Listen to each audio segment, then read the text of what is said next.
Setelah bermunculan orang kaya baru atau crazy rich di Indonesia, fenomena flexing atau pamer harta kembali ramai di media sosial. Apa itu flexing atau pamer harta yang dilakukan crazy rich di media sosial?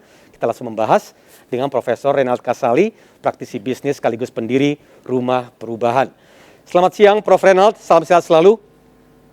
Selamat siang Mas Tommy, makasih, semoga sehat semua. Amin. Baik, Prof. Nih langsung saja kita berangkat dari kasus yang kami hantarkan tadi di informasi sebelumnya.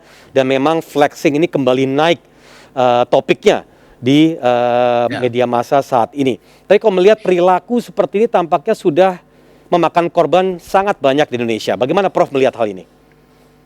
Ya, sebetulnya ini ada dua belah pihak. Jadi ada kelompok masyarakat yang memang merasa senang melihat ini, kemudian greedy, pengen cepat sukses, cepat kaya. Apalagi ini pandemi, banyak orang di rumah bisa utak-atik komputer, bunga lagi rendah, dan memang mereka semua sedang mencari cuan istilahnya. Kata cuan ini populer sekali belakangan ini. Itu dari masyarakatnya. Nah, mereka kemudian disalahgunakan oleh kelompok yang melihat bahwa ada masyarakat yang pengen cara gampang, makanya mereka bilangnya mudah, gampang kok.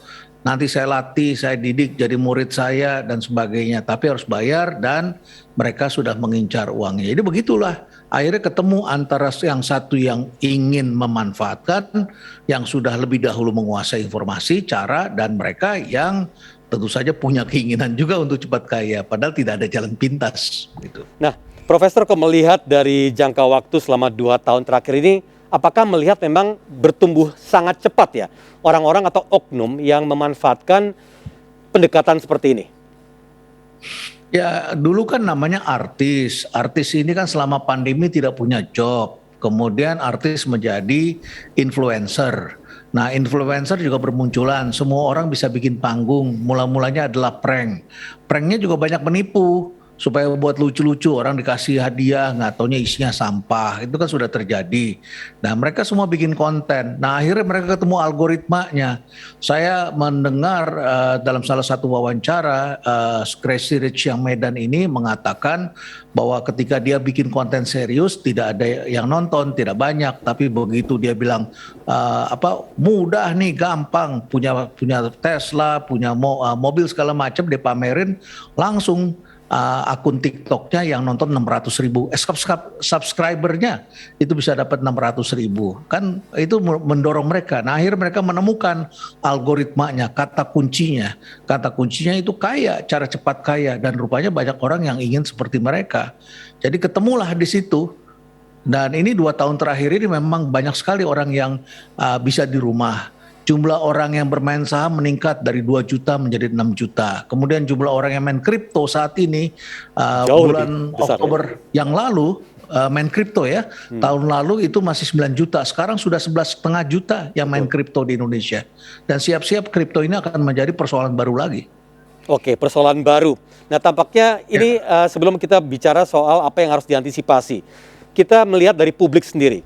Dengan banyaknya korban seperti ini berarti masih banyak edukasi yang dibutuhkan oleh publik di Indonesia. Nah, apa antisipasi awal yang perlu publik ketahui ketika memang sudah ada pendekatan atau misalnya konten-konten yang mereka lihat di sosial media?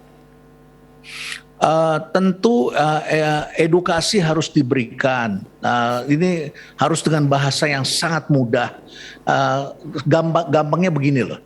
Sekarang misalnya orang nggak ketemu jodoh. Ini saya pakai bahasa sederhana ya supaya gampang sekali dipahami oleh ibu-ibu.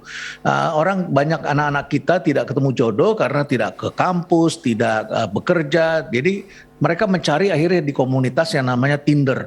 Nah, mereka berharap di Tinder itu yang muncul semuanya adalah orang-orang yang rasional, yang punya keinginan sama mereka. Kan ternyata tidak. Ada yang di sana datang untuk open BO, ada yang melakukannya untuk ada psikopat di sana, ada orang yang punya niat untuk memeras orang lain, ada yang menjadi segala macam orang di situ. Nah, kalau dia bertemu dengan logika, dia niatnya baik, kemudian ketemu dengan orang yang tidak baik, dia jadi masalah.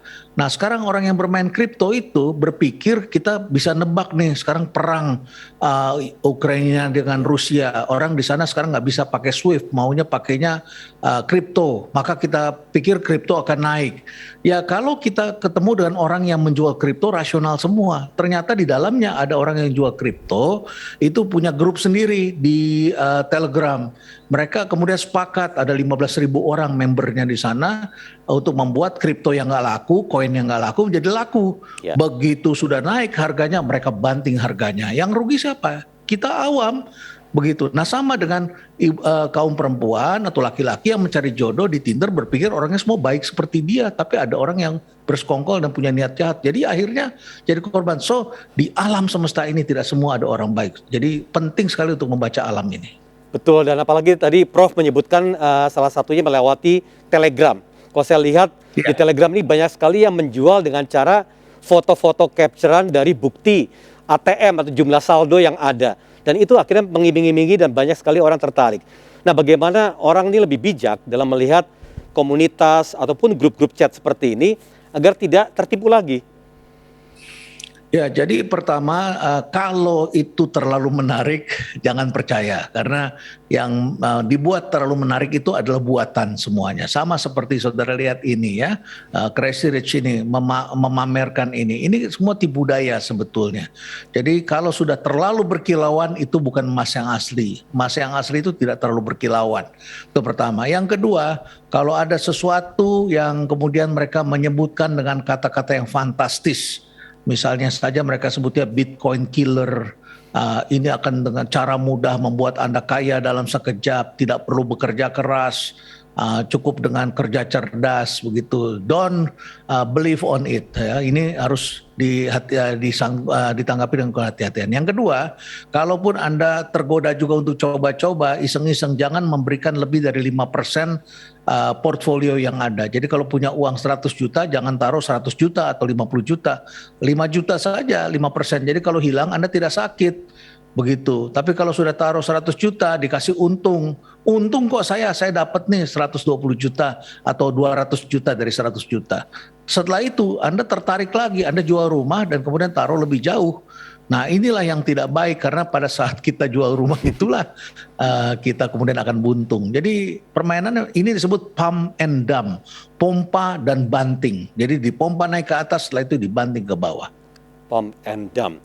Baik, terakhir Prof, ini kalau melihat dari sisi permasalahan branding, kalau kita lihat dari sisi konten-konten yang menarik justru yang seperti ini, dan tampaknya kok tidak sebanding dengan konten-konten yang jauh lebih edukatif, dan berarti ada PR besar gitu bagi orang-orang yang memang punya komitmen tinggi untuk mengedukasi publik. Nah, apa tipsnya agar bisa konten-konten yang edukatif ini jauh lebih bisa diterima masyarakat dan juga menjadi contoh baik gitu? Pertama, OJK punya dana untuk mengedukasi masyarakat, tapi OJK tidak punya kemampuan untuk mengedukasi masyarakat dengan bahasa masyarakat. Jadi caranya OJK harus bekerja sama dengan influencer-influencer yang positif, ya, sehingga influencer ini bisa menghasilkan informasi yang diperkaya dengan data tetapi bisa menyampaikan dengan ringan. Itu yang pertama. Yang kedua tentu saja cara-cara untuk menyajikan informasi ini harus disesuaikan dengan persoalan yang sedang menjadi hype dalam masyarakat. Hype itu selain artinya gelombang tinggi juga artinya adalah penuh sensasi. Jadi kita sekarang juga harus menggunakan bahasa itu. Kalau tidak ditonton begitu, tidak dibaca. Nah, tapi ketika kita membaca itu kemudian diselipkanlah informasi-informasi yang bermanfaat dan ringan. Yang ketiga, kita hidup dalam abad yang ringan. Sekarang ini orang nontonnya TikTok yang hanya 60 detik, 30 detik begitu. Betul. Ya. Dan harus disampaikan dengan sangat ringan, sangat ringan. Jadi memang kita harus mempunyai metode cara berkomunikasi. Pemerintah harus masuk dengan cara berkomunikasi cara ringan. Obrolan para elit itu terlalu sulit dicerna masyarakat, hanya menimbulkan kebingungan dan kebencian. Tapi cara-cara yang ditempuh oleh para influencer, cara ringan, mudah dimengerti dan menghibur, itu yang tidak dimiliki oleh negara saat ini. Itu yang harus dimasuki area itu hari ini. Dan harus diperbanyak ya Prof ya? Ya, diperbanyak dan munculnya orang-orang yang bisa menjelaskan dengan gagasan-gagasan logis. Baik, Prof, terima kasih banyak atas waktunya bersama kami di seputar iNews RCTI. Salam sehat sekali lagi dari kami semua. Makasih Mas Tommy. Terima kasih.